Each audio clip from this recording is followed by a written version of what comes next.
Hello people of the internet, my name is Lemon and welcome back to another video and welcome to my channel. If you're new here, hi, I'm Lemon and I like to make content about my favourite stuff. And if you're not new, welcome back. So, I did a video like a couple of days ago, like maybe a week or so ago, where I gave Godzilla Kaiju Pokemon types, and I really enjoyed making that video. And it obviously hasn't done very well because, well, small YouTuber, not my fault. Well, do you know what? I'm going to shut up and let's go to the point of today's video. So, the next day, more or less, I'm talking to my mate and I say, do you know what would make a really cool video? Is if I gave those kaijus signature moves. I mean, it's technically like a second part to that video, but we're going to make it just separate. So, I went to go see the new Godzilla X Kong, the new Empire film. Loved it, by the way. I might actually do a film review on it, to be totally honest.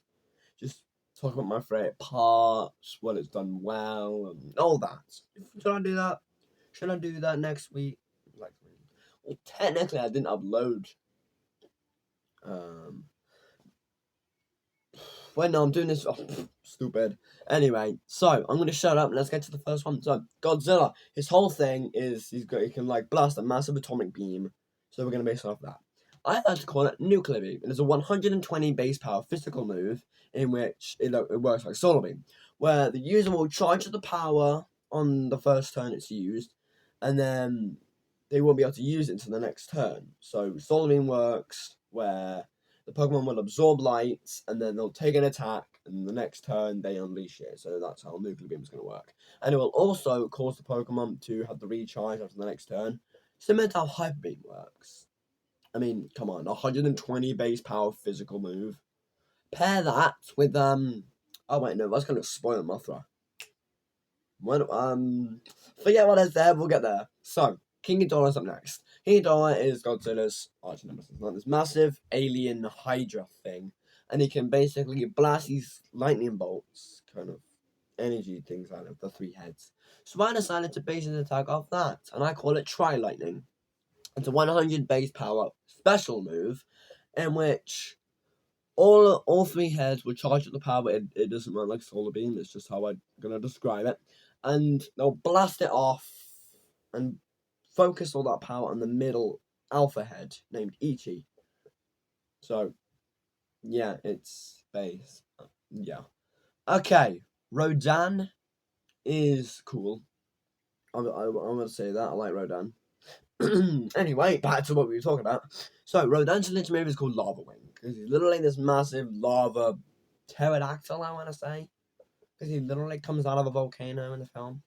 Sorry, that was a spoilers. I apologise if you somehow haven't seen the film. It's like 4-5 years ago when it came out, 2019. So if you still haven't seen it, watch it. It's amazing.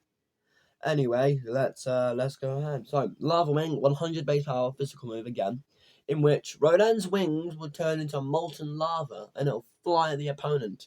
And it also has a 50% chance to burn. And I also just remembered that, let's go back to Tri-Lightning for a second. It also has a 50% chance to paralyze. Yes, I know, a bit busted, but I'm thinking of making most of these guys legendaries. So legendaries are pretty busted moves and all that. I mean, just look at Eternatus. Come on. That thing is a beast, especially as the Eternamax. Eternamax form. Literally, base stat total of 1,125. Off the top of my head. If I didn't get that wrong, please correct me. Anyway, so, now is the time we get to the most busted move on this list. Mothra. I like to call this move Glitter Dance. In which, if it's paired with Godzilla in double battles, yes, it's like... this move works like Dondoto's Commander ability, in which, if it's in a double battle with a Setsugiri, all of its stats will be buffed by one stage. But Glitter Dance is much more OP. So, what will happen is when the move is used, Mothra will faint, in which it will then cause Godzilla to transform into its thermonuclear form, which is like the really super burning Godzilla in the final scene of the film. Well, one of the final scenes. It looks epic. Please watch Godzilla King of the Monsters if you haven't already. And not only, but it will also buff Godzilla's attack and defense by 3 stages and increase the power of nuclear beam by 60%. So, somebody do the math here. Nuclear beam is base 120 power. And if we increase 120 by 60%, someone do the math in the comments and figure out what the power of it is now. It was going to be 50, but I accidentally pressed 6 on my keyboard instead of 5, and I'm like, okay, fine, 60%, that works. So, yeah.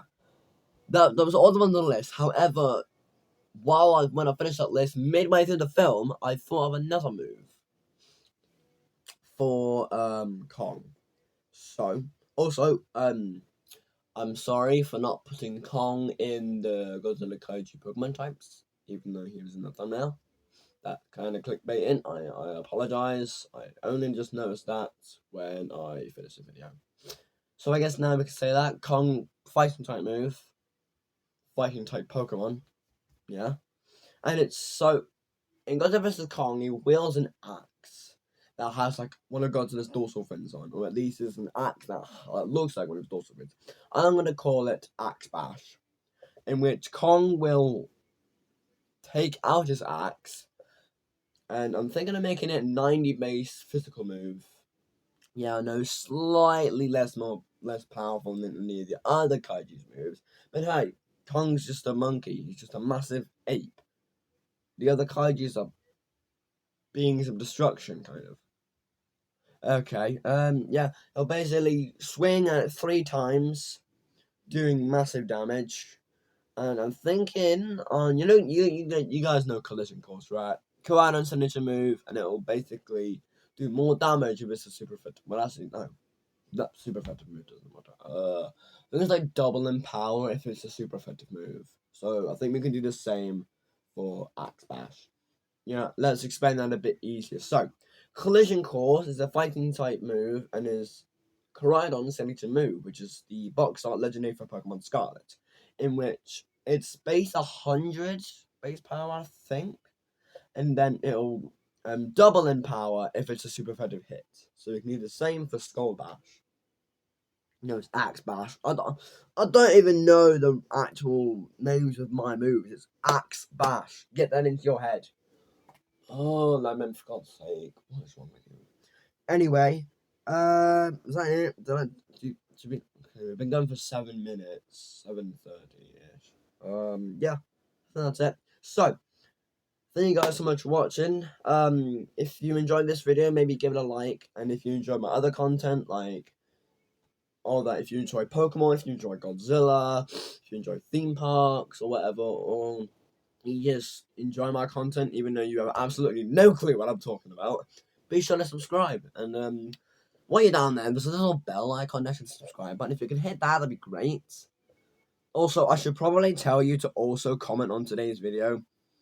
Like, I don't know, comment your favorite Godzilla Kaiju or something. I don't know. Just comment on today's video. It'll help me out in some way. I don't actually know why. Also, I'm probably going to be streaming on Twitch tonight, so I'm thinking, I don't actually know what time. What's the time now? Okay, 3 o'clock.